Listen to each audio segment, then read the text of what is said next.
This week we'll turn our attention to the world of popular music in America before rock and roll really broke in 1955. That's the date that we're going to give for the beginning of rock and roll, though as we continue into the chorus you'll see that exactly fixing an exact date is pretty tough to do. But let's say it's 1955. So we want to know, what was the world like before 1955? I'll give a little bit away of what I'm going to say when we get to next week and talk about the birth of rock and roll, and say that most scholars will say that rock and roll was the result of blending together three styles that had been prominent in popular music up to 1955, and those styles are mainstream pop, country and western music, and rhythm and blues music. And those styles were thought to be very different from each other, not only in sound, but in terms of the kinds of people who would buy that music. So mainstream pop music was mostly purchased and consumed by the average middle-class white consumer. Rhythm and blues was thought of as music for mostly urban African-American consumers, and country and western music was thought of as music for mostly rural white farming communities, this kind of thing. And so these were really thought of as three separate markets, even though stylistically there were some real differences. So the way we'll proceed is this week we'll work in three parts. We'll first start talking about mainstream pop, and then we'll move to a discussion of the development of country and western in this period before 1955, and then the development of rhythm and blues in this period before 1955. So let's dive right in with mainstream pop here.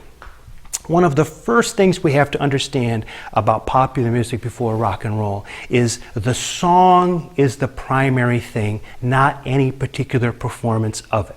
The basic idea, if you were in the music business, was to write songs, to publish songs, and try to get as many different people to sing those songs as possible. That's very different from the way we think about rock and roll today, right? Or the way we think about it even in the 60s. Who wants a version of Sgt. Pepper that isn't done by the Beatles? Who wants a version of Sgt. Pepper that isn't the one the Beatles released and sanctioned for release when they did it? Nobody, really. You want that particular recording. But back in these days, it wasn't that way at all. The song was the important thing. And so in many ways, the music business before, the mainstream pop business before 1955 was really driven by music publishers. Music publishers' job were to get songwriters to write songs and then for them to publish them. Now, yes, record them, yes, get them on the radio, yes, but the main way in which they sold these songs was through sheet music. Now, this business of selling sheet music, this is something that has really disappeared in our current life almost completely. I mean, when was the last time you went into some kind of a music store and saw sheet music on the wall? Even when I was a kid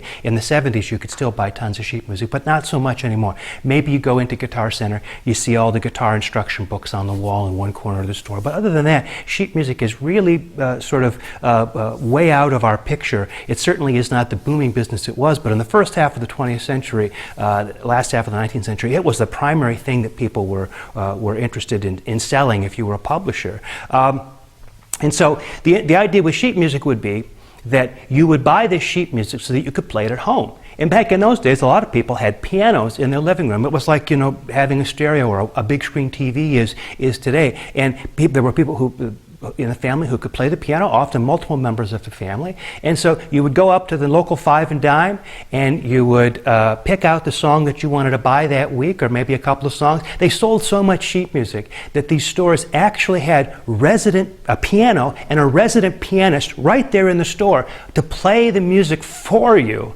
so that you could hear it before you bought it. This is how important this sheet music business was, and so people would take this music back to the home and they would perform it themselves. Now, when recording started to become more and more prevalent in the first half of the century, into the 1920s, into the 1930s, people had recordings, and recordings, of course, were an important kind of thing, but you probably didn't have as many recordings in the house as you had sheet music. So recordings were that special instance where you wanted to hear something recorded by a particular person. Maybe it was Judy Garland or Bing Crosby or something like that. But otherwise, sheet music was the big thing. Well, of course, rock and roll didn't rely very much on sheet music, so this was one of the apple carts that rock and roll upset when it became so popular in 1955. The other thing we have to remember when we think about popular music in this period is that songwriters and performers were essentially thought of as entirely different kinds of people or different kinds of jobs.